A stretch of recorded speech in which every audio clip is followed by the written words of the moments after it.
দেশি মুরগির দারুণ একটা রেসিপি শেয়ার করব। তার জন্য প্রথমে চুলোতে একটা পাতিল বসিয়ে দিলাম। পাতিলটা খুব ভালো করে গরম করে নিয়েছি। এখন পরিমাণ মতো তেল দিয়ে দিচ্ছি। তো তেলটাও একটু গরম করে নেব। এর মধ্যে দিয়ে দিচ্ছি পেঁয়াজ কুচি। পেঁয়াজটা দিয়ে একটু আমি হালকা করে ভেজে নেব। তো বারবার নাড়াচাড়া করে পেঁয়াজটা ভেজে নিয়েছি, কালার চেঞ্জ হয়ে গেছে। এখন দিয়ে দিচ্ছি রসুন বাটা, আদা বাটা, দিচ্ছি জিরা বাটা, দিয়ে একটু সবকিছু মিশিয়ে দেব। এরপর দেব কিছু গোটা মশলা।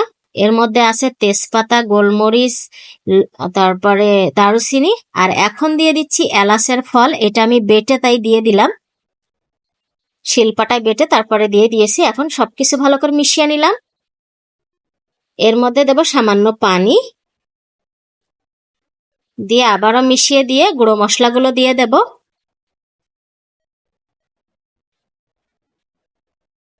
পরিমাণ মতো নুন, হলুদ গুঁড়ো, ধনিয়া গুঁড়ো, মরিচ গুঁড়ো, সবকিছু দিয়ে এখন খুব ভালো করে এটা আমি কষিয়ে নেব। তা আমার অলরেডি কষানো হয়ে গেছে, দেখতে পাচ্ছেন তেল ছেড়ে আসছে। এখন কেটে রাখা দেশি মুরগির সাথে হচ্ছে নারকেল। এইটা আমাদের বাড়ির গাছের নারকেল, আমার মায়ের হাতে পালা মুরগি। তো দেশি মুরগি তো গ্রামের দেশি মুরগি আসলে অনেক স্বাদ লাগে, আমরা যেটা শহরে কিনে খাই তার থেকে অনেক বেশি স্বাদ লাগে। আর সাথে নারকেল দিয়েছে, অনেক টেস্টি হবে। তো এই মশলাতেই কিছুক্ষণ আমি কষিয়ে নেব। এখন কিছুক্ষণ নাড়াচাড়া করে নিয়েছি। এর মধ্যে দিয়ে দেব কষানোর জন্য পানি। মাংস থেকে সবসময় একটা হালকা পানি বের হয়, সেটা ওই মশলার সাথে শুকিয়ে নিলে ভালো হয়। তো আমি সেটাই নিই। এখন দিয়ে দিচ্ছি কষানোর জন্য পানি।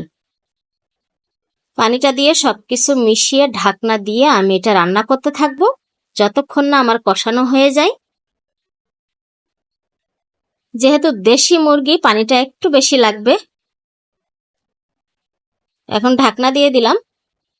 এরই মাঝে বারবার করে এসে আপনাকে নাড়াচাড়া করে দিতে হবে, তাহলে সুন্দরভাবে সবকিছু কষানো হয়ে যাবে। তো আমি মাঝে এসে নাড়া দিয়ে গেলাম। কিছুক্ষণ পর আবার ফিরে আসলাম। দেখেন অনেকটা পানি শুকিয়ে গেছে, তেল ছেড়ে দিয়েছে। তার মানে আস্তে আস্তে আমার কষানো হয়ে যাচ্ছে। আমি একটু চেক করে দেখলাম যে নুন ঝাল সব ঠিক আছে কিনা। তো আমার অলরেডি কষানো হয়ে গেছে, দেখতে পাচ্ছেন একদমই ঝোল নেই, তেল ছেড়ে দিয়েছে। এখন দিয়ে দেবো ঝোলের পানি। আর ঝোলের পানিটা একটু বেশি দেব, কারণ এটা কিন্তু একটু পাতলা পাতলা ঝোল খেতে অনেক মজা লাগে। মাখা মাখা চেয়ে পাতলা ঝোল কিন্তু বেশি ভালো লাগে, তাই আমি একটু পানির পরিমাণটা বেশি দিয়ে দিলাম। দিয়ে আবারও ঢাকনা দেব, দিয়ে রান্না করতে থাকবো পানিটা শুকিয়ে আসা পর্যন্ত, মানে আমি যতটুকু ঝোল রাখবো। তো অনেকটা পানি টেনে গেছে, দেখতে পাচ্ছেন। এর মাঝে বারবারই আপনাকে নাড়াচাড়া করতে হবে। এখন দিয়ে দিচ্ছি গোটা কাঁচামরিচ, এটা দারুণ একটা ফ্লেভার দিবে। আর দিয়ে দেব গরম মশলার গুঁড়ি। গরম মশলার গুঁড়োটা দিয়ে আমি কিছুক্ষণ ঢাকনা দিয়ে 2-1 মিনিট মতো রেখে দেব। আর একটু ঝোল রাখবো, এই জন্য এই টাইমেই দিয়ে দিলাম। এখন এটা একটু মিশিয়ে দেব। আমি একটু ফিরে আসছি পরেই, 2 মিনিট পরেই। এখন মিশিয়ে দিয়ে আমি 1 মিনিট মতো জাল করে এটা চুলাটা অফ করে দেব।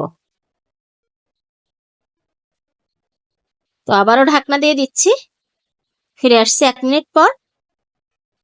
এই যে দেখেন কতটা সুন্দর হয়েছে। এখন চুলাটা অফ করে দেব, দিয়ে দেখাবো কেমন হলো। ফাইনালি দেখেন, দেখেই মন চাচ্ছে না আবারও খাই। খাওয়া শেষ হয়ে গেছে অলরেডি, মনে হচ্ছে এখন আবার খাই। কেমন লেগেছে রেসিপিটা সবাই কমেন্ট